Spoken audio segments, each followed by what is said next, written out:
Assalamualaikum warahmatullahi wabarakatuh. Selamat pagi kepada Bapak, Ibu, dan teman-teman semua. Perkenalkan, nama saya Isman Nur Aini dengan nomor induk mahasiswa 231FK07019 dari program studi S1 Perawatan semester 2 Universitas Batu Kencana, Tasikmalaya. Berdirinya saya di sini adalah untuk membuat sebuah video edukasi atau video bimbingan mengenai gagal ginjal untuk memenuhi ujian praktikum promosi kesehatan dan pendidikan kesehatan. Gagal ginjal. Di sini ada yang tahu nggak ginjal itu apa sih? Ya, betul.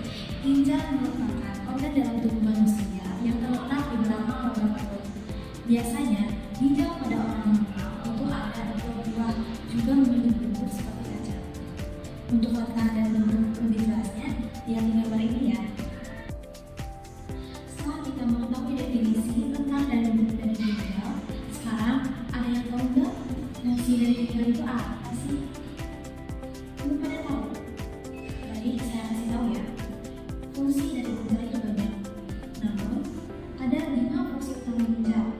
Yang pertama, mengeluarkan sisa-sisa produk dari tubuh. Yang kedua, menyeimbangkan cairan tubuh.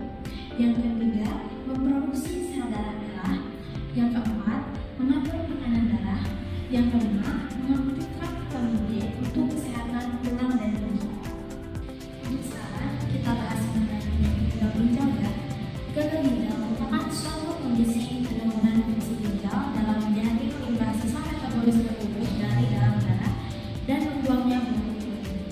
Kondisi tersebut menyebabkan kadar racun dan cairan berbahaya akan mengendap dalam tubuh dan dapat berakibat fatal apabila tidak segera ditangani. Ada tanda dan gejala timbulnya penyakit gagal ginjal.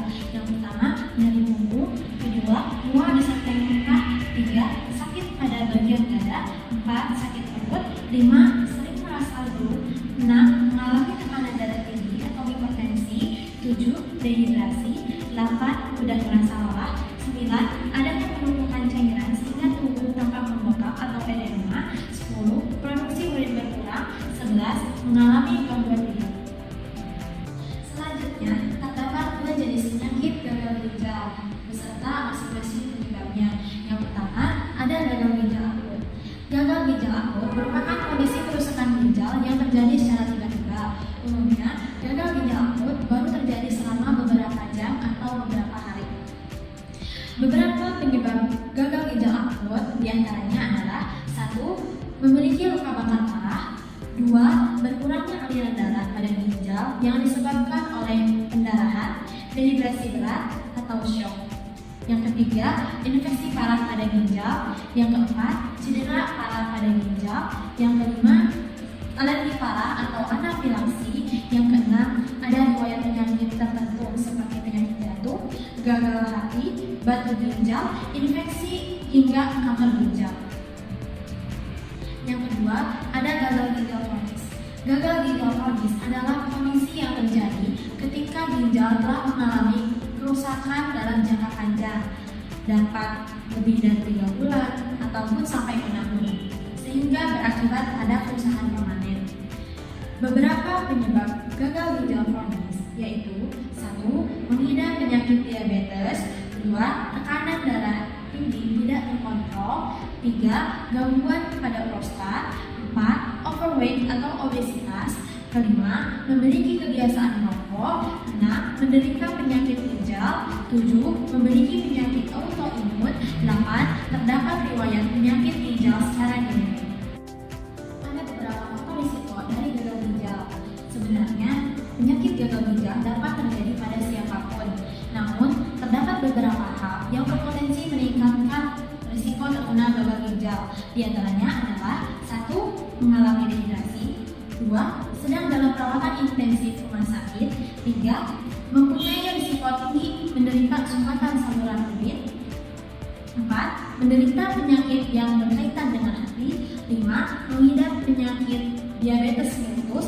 6, mengalami infeksi parah. 7, berusia di atas 65 tahun. 8, tersumbatnya pembuluh darah pada lengan dan kaki. Dan yang terakhir, ada cara mencegah timbulnya penyakit gagal ginjal, yaitu 1, rajin beraktivitas Yang kedua, menjaga kadar gula darah tetap normal dengan menghindari, mengurangi, ataupun membatasi makanan dan minuman yang mengandung banyak gula. Yang ketiga, menjaga tekanan darah tetap normal. Yang keempat, menjaga berat badan yang ideal. Yang kelima, minum air putih sebanyak 8 sampai 10 gelas per hari. Yang keenam, tidak merokok. Yang ketujuh, periksa fungsi ginjal secara berkala. Yang kedelapan, tidak konsumsi obat anti nyeri dalam